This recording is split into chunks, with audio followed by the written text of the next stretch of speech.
Study IQ IAS, अब तैयारी हुई अफोर्डेबल। नमस्कार दोस्तों, क्या कभी आपने सोचा है कि अरुणाचल प्रदेश के अंदर ये जो पर्टिकुलर डिस्ट्रिक्ट है तवांग, छोटा सा डिस्ट्रिक्ट है, ये चाइना के लिए इतना इंपॉर्टेंट क्यों है? क्या चाइना को डर लगता है कि अगर वो ताइवान पर कब्जा नहीं करेगा तो उसके पास से जो पकड़ है तिब्बत के ऊपर वो भी चली जाएगी? तो आखिरकार तवांग को लेना क्यों चाहता है चाइना, इसके बारे में मैं आपको डिटेल से इस वीडियो के अंदर बताऊंगा। बहुत सारी चीजें हैं, काफी कुछ जानने को है। चलिए आगे बढ़ते हैं, लेकिन उसके पहले ध्यान रखिएगा, अगले साल अगर आप यूपीएससी प्रीलिम्स का एग्जाम दे रहे हैं 28 मई को, तो आपके पास अच्छा मौका है इस पर्टिकुलर कोर्स को ज्वाइन करने का, जो कि वन स्टॉप सॉल्यूशन है। यहां पर हमने लाया है सक्सेस इन प्रीलिम्स प्लस का प्रोग्राम, जिसके तहत इंटीग्रेटेड मैनर में जो स्टैटिक और करंट अफेयर्स है वो सभी कुछ आपका 200+ आवर्स ऑफ लाइव क्लासेस के माध्यम से कराया जाएगा। इसके अलावा जो बुक्स हैं वो आपके घर तक भेजे जाएंगे। All India open mock test भी आप देख सकते हैं, सीसैट की भी पढ़ाई कर सकते हैं। सभी कुछ एक प्रकार से प्रीलिम्स का वन स्टॉप सॉल्यूशन। इसको ज्वाइन करने के लिए हमारे वेबसाइट ऐप पे जाइए या फिर कमेंट सेक्शन में इसका लिंक मिलेगा and use the code Ankit live, ताकि सबसे कम दाम पर इस कोर्स को आप ले पाएंगे। इसके अलावा चाहे ऑप्शनल है या फिर एनसीईआरटी जो कि ऑलरेडी स्टार्ट हो चुका है दोस्तों, इसको आप ज्वाइन कर सकते हैं at a very affordable rate. Again यहां पर यूज करना है कोड अंकित लाइव। इसके अलावा और अगर आपको एमसीक्यूज अटेम्प्ट करना है तो मेरे इंस्टा पेज पर जाइए, वहां पर स्टोरीज में जितने भी एमसीक्यूज हैं उसको आप अटेम्प्ट कर पाएंगे। चलिए शुरुआत करते हैं और सबसे पहले देखते हैं एग्जैक्टली हो क्या रहा है इस समय। जैसा कि आप सबको याद होगा कि तवांग की लोकेशन बहुत इंटरेस्टिंग है। यहां पर आप देख सकते हो भूटान की तरफ आपको इसका जो सदर्न पार्ट हो गया, वेस्टर्न पार्ट हो गया तवांग का, वो भूटान से घिरा हुआ है, और जो नदन वाला पार्ट है बेसिकली यहां पर तिब्बत देखने को मिलता है। तो 300 से ज्यादा जो चाइनीज हैं उन्होंने तवांग को क्रॉस करने की कोशिश की, यहां पर आने की कोशिश की, लेकिन जैसा कि आपको पता है कि हमारी जो आर्मी है उसके पास काफी सारा एडवांटेज था। हमने भी और ज्यादा आर्मी को बुला लिया और पूरी तरह से जो तवांग है वहां से चाइना को पीछे धकेल दिया। तो ये सारी चीजें तो हुई हैं, लेकिन इसको जो पूरा मैटर है ना वो हमें समझने की जरूरत है। तो सबसे पहले हम बात करेंगे पूरे अरुणाचल प्रदेश की। जो पूरा अरुणाचल प्रदेश देख रहे हो दोस्तों, 1972 तक इसको कहा जाता था नॉर्थ ईस्ट फ्रंटियर एजेंसी, और पूरे नॉर्थ ईस्ट रीजन में अगर आप देखोगे तो ये सबसे बड़ा राज्य है। इसकी लोकेशन अगेन आपको ध्यान में होनी चाहिए।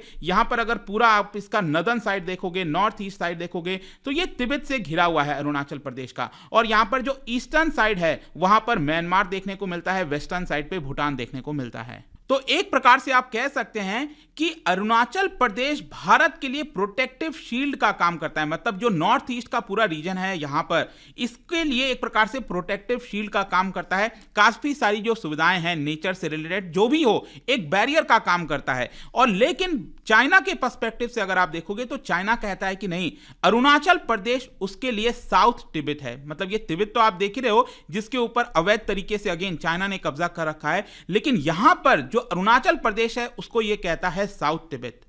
तो ऑल्दो यहां पर आप कह सकते हैं कि जो चाइना है वो पूरे अरुणाचल प्रदेश के ऊपर क्लेम करता है कि ये पूरा अरुणाचल प्रदेश चाइना का है, बट अगर आप एक्चुअल में देखोगे जो चाइना का सबसे मेन इंटरेस्ट है वो आपको तवांग में देखने को मिलेगा। जैसा मैंने बताया यहां पर तवांग में देखने को मिलेगा। इसके कई रीजन है जो मैं अभी आपको आगे वीडियो में बताऊंगा, लेकिन आप एक प्रकार से कह सकते हैं कि यहां पर स्ट्रैटेजिक जो एंट्री है, ये जो पॉइंट आप देख रहे हो ना, बहुत ही इंपॉर्टेंट स्ट्रैटेजिक एंट्री है चाइना के लिए। इसी की वजह से तवांग के ऊपर वो हमला करना चाहता है, उसको अपने पास लेना चाहता है। इनफैक्ट आपको मैं बता दूं कि 1962 के वॉर में यहां पर अगर आप देखोगे तो कुछ चुनिंदा ऐसा लोकेशंस था जहां पर भारत की सेना ने फाइट किया था 1962 वॉर में चाइना के खिलाफ, और यहां पर आप देख सकते हो तवांग हो गया, और इस साइड ये जो एंड है एंजॉय इसको कहते हैं। तो दोनों साइड में अक्सर क्या देखने को मिलता है, जो चाइना की आर्मी है वो इंकर्शन करने की कोशिश करती है। तो तिब्बत और साथ ही साथ जो ब्रह्मपुत्र वाला पूरा वैली है उसके बीच का ये पूरा जो प्लेन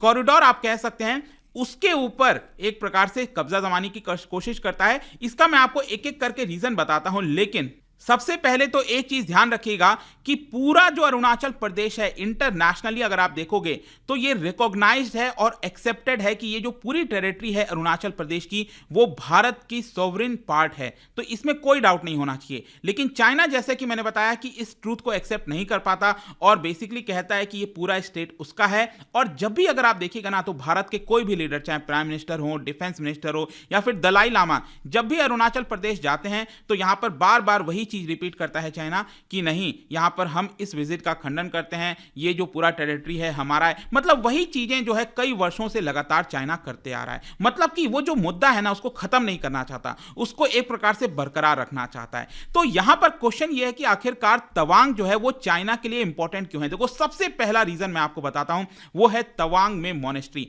तवांग की मॉनेस्ट्री अगर आप देखोगे ना तो तिब्बतियन बुद्धिज्म के अंदर ये वर्ल्ड की सेकेंड लार्जेस्ट मॉनेस्ट्री है। सबसे बड़ा जो मॉनेस्ट्री है वो आपको तिब्बत में ही मिलेगा। लेकिन ये जो मॉनेस्ट्री है दोस्तों, मैं बता दूं कि इसको फाउंड किया गया था 1680 में, और ये बेसिकली बनाया गया था मेराग ग्याम्सो के द्वारा। और बेसिकली उन्होंने ये क्यों बनाया था, क्योंकि जो 5th दलाई लामा थे उनके विशेष था कि इस तरह का जो है मॉनेस्ट्री बनाया जाए, और इसी की वजह से उन्होंने इसको तवांग के अंदर बनाया था। और चाइना बेसिकली इसी का हवाला देता है। चाइना कहता है कि देखिए, ये जो मॉनेस्ट्री है वो कहीं ना कहीं तिब्बत से रिलेटेड है, और इसकी वजह से ये जो पूरा पार्ट है, ये जो तवांग है या फिर पूरा अरुणाचल प्रदेश है, वो साउथ तिब्बत के अंदर आता है। लेकिन चाइना ये बात हमेशा भूल जाता है कि 1914 का जो शिमला कन्वेंशन हुआ था, ध्यान रखिएगा, 1914 का शिमला कन्वेंशन, जब भारत अभी भी ब्रिटिशर्स के अंदर था, तो उस समय क्या था, इस कन्वेंशन के अंदर ब्रिटिश की तरफ से और साथ ही साथ तिब्बत की तरफ से और चाइना की तरफ से रिप्रेजेंटेशन था। और उस समय ये जो पूरा लाइन है दोस्तों, आपको पता होगा, इसको मैकमोहन लाइन बुलाया गया।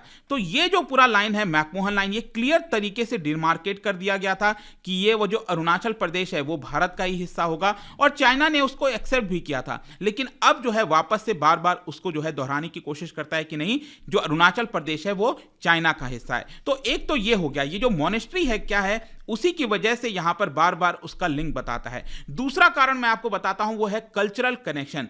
तवांग में अगर आप देखोगे तो वो एक बहुत ही इंपॉर्टेंट सेंटर है तिब्बतियन बुद्धिज्म के लिए, एंड कई सारे ट्राइब जो हैं वो अरुणाचल रीजन के अंदर रहते हैं। मतलब अरुणाचल का जो ऊपर वाला पार्ट आप देखोगे, कई ऐसे ट्राइब्स रहते हैं जिनका डायरेक्ट रिलेशन तिब्बतियन बुद्धिज्म के साथ देखने को मिलेगा। जैसे कि यहां पर मोनपा ट्राइबल पॉपुलेशन हो गई, वो जो बुद्धिज्म प्रैक्टिस करते हैं वो तिब्बतियन बुद्धिज्म ही होता है। और कई सारे जो मोनपा ट्राइबल पॉपुलेशन है वो आपको तिब्बत के अंदर भी देखने को मिलते हैं। तो चाइना को यहां पर सबसे बड़ा डर यह है कि कहीं ना कहीं कल के डेट में हो सकता है कि दोनों के बीच में जिस प्रकार से एक्सचेंजेस होता है, तिब्बत के अंदर जो लोग हैं और जो अरुणाचल के अंदर लोग हैं, काफी ज्यादा भाईचारा टाइप का लगता है। तो कहीं ना कहीं तिब्बत के अंदर जो वापस से वॉइस है वो खड़ी ना हो जाए कि यहां पर वो प्रो डेमोक्रेसी चाहते हैं। ऑल्दो अगर आप देखोगे तो चाइना ने उसको पूरी तरह से डाउन प्ले करने की कोशिश की है। आपको पता होना चाहिए, जो चाइनीज पीपल हैं उनको कई जगहों पर सेटल कराया गया है जानबूझकर तिब्बत के अंदर, ताकि जो प्रो डेमोक्रेसी वॉइसेस हैं वो खड़ी ना हो सकें। लेकिन चाइना को अभी भी डर है कि यहां पर तिब्बत जो है वो वापस से प्रो डेमोक्रेसी चीजें जैसे स्टार्ट ना करें, इसीलिए वो अरुणाचल प्रदेश को अपने अंडर में लेना चाहता है। दूसरा एक और मैं आपको सिग्निफिकेंस बताता हूं, वो है आपका पॉलिटिकल सिग्निफिकेंस। आपको याद होगा 1959 के पहले तिब्बत के अंदर जिस प्रकार से अत्याचार किया गया था जो तिब्बतियन पीपल हैं उनके ऊपर चाइनीज के द्वारा।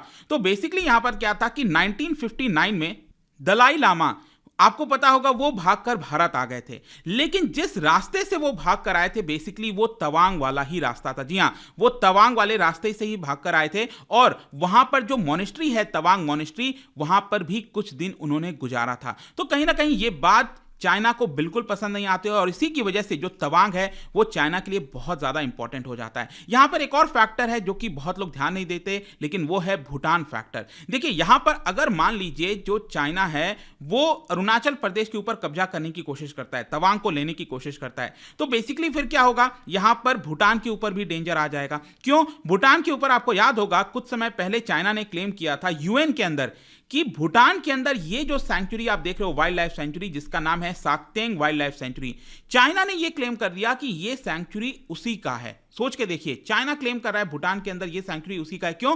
क्योंकि चाइना कहता है कि अरुणाचल प्रदेश उसका है, तवांग उसका है, और इसलिए ये जो पूरा बॉर्डर सटा हुआ है वो भी भूटान का, वो चाइना का ही है। तो कहीं ना कहीं अगर वो चाइना इस साइड भी आ गया, तवांग को अपने पास लिया, तो उसके पास भूटान का जो वेस्टर्न पार्टनर है वो भी चाइना हो जाएगा, ईस्टर्न साइड में भी यहां पर भी चाइना हो जाएगा। तो ये भूटान के लिए बहुत ज्यादा खतरे की बात है।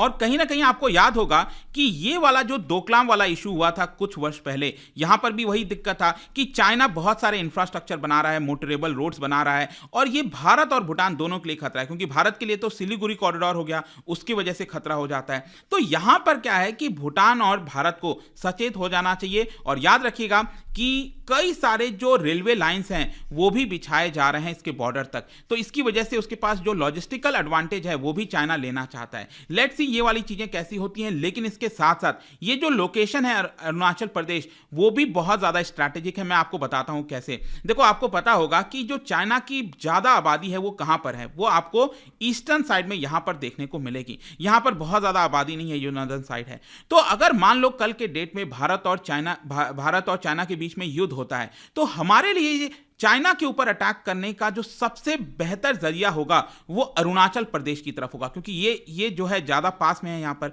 अब लद्दाख वाला रीजन तो क्या है, थोड़ा सा दूर पड़ जाता है मेन आबादी से, तो इसकी वजह से बताया जाता है कि ये लोकेशन बहुत इंपॉर्टेंट है। और दूसरा एक और चीज मैं आपको बताऊं तो हमारा जो एयर डिफेंस सिस्टम है, अगर हमें उसको अच्छे से तैयार करना है, बनाना है, तो अरुणाचल वाला जो पूरा जगह है वो बहुत इंपॉर्टेंट है भारत के लिए, क्योंकि कल के डेट में अगर किसी प्रकार का मिसाइल फायर किया जाता है, कुछ भी होता है, तो हमारा एयर डिफेंस एक्टिवेट यहां से किया जा सकता है अरुणाचल प्रदेश से। और इसी की वजह से जो अरुणाचल प्रदेश है उसके ऊपर कैप्चर करना चाहता है, कंट्रोल लेना चाहता है चाइना, क्योंकि ये एक स्ट्रैटेजिक एडवांटेज हो जाता है। क्योंकि ये जो अभी आपने देखा ना तवांग के अंदर जो इंसिडेंट हुआ था 9 दिसंबर को, तो भारत के पास वहां पर एडवांटेज क्यों है, क्योंकि वहां पर जो ऊंचाई वाला एरिया है वो भारत के पास है, और वहां से भारत क्लियरली देख सकता है कि कौन सा चाइनीज वहां से आ रहा है, गुजर रहा है, कुछ भी है, हम इजीली लोकेट कर सकते हैं।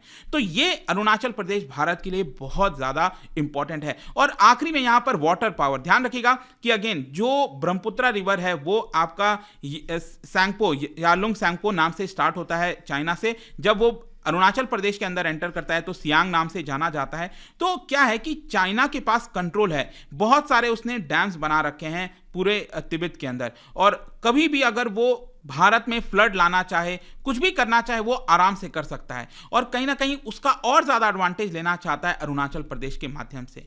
तो ये सारी इंपॉर्टेंट चीजें थी दोस्तों। आई होप कि आपको चीजें अच्छे से समझ में आया होगा कि एग्जैक्टली तवांग को कैप्चर करने का मेन मकसद क्या है चाइना का। Let's see, and I am very sure, we are all very sure कि जो हमारी सेना है वो काफी सक्षम है उसको वहां पर रोकने के लिए। ये अभी रिसेंटली भी प्रूव हो चुका है।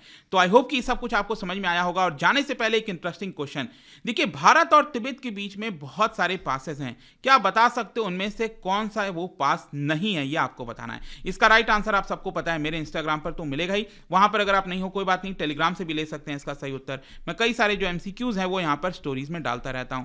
बाकी अगर आपको पीडीएफ चाहिए तो टेलीग्राम पर आइए, अलग अलग सोशल मीडिया पर आप जुड़ पाओगे। और जैसा मैंने बताया था, यूपीएससी का जो प्रीलिम्स है इसको ज्वाइन करना है, आपको प्रिपेयर करना है, तो SIP प्लस को ज्वाइन करिए, क्योंकि ये जो क्लास है दोस्तों 19 दिसंबर से स्टार्ट हो रहा है, लिमिटेड सीट्स हैं, जल्दी से आप इसको बुक कर सकते हैं। आई होप कि वीडियो आपको पसंद आया होगा। मिलता हूं आपसे next time, till then thank you very much, see you soon.